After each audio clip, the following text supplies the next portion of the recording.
कहे तुम्भे मोर एही भाई भौणी मानक मध्यरु सबुठु नगण्य जनक प्रति जहा करिछ ताहा मो प्रति ही करिछ। एहा परे से बाम पार्श्व लोक मानु कहिबे रे अभिशक्त गण मो निकटरू दूर हुओ। शैतान और तार दूत मानक पई प्रस्तुत होइथिबा अनंत अग्नि मध्य को चली जाओ।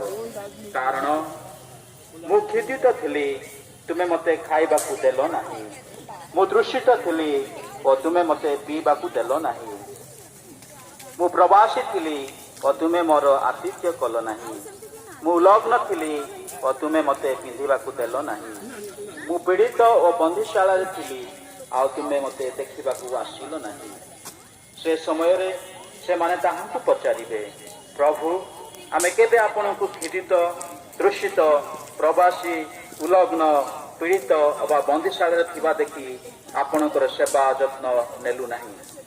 तहु से उत्तर देई कहिबे मु तुम्हान को सत्य कहूछि तुम्भे माने एही नगण्य मानक मध्यरु जनक प्रति जहा करिनाह ताहा मो प्रति ही करिनाह एवं ए माने अनंत दंडरे दंडित हेबे एवं धार्मिक माने अनंत जीवन लाभ करिबे।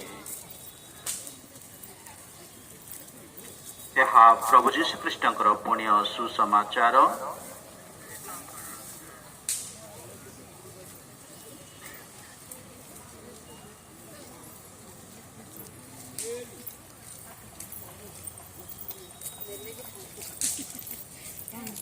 पिता परमेश्वर प्रिय जन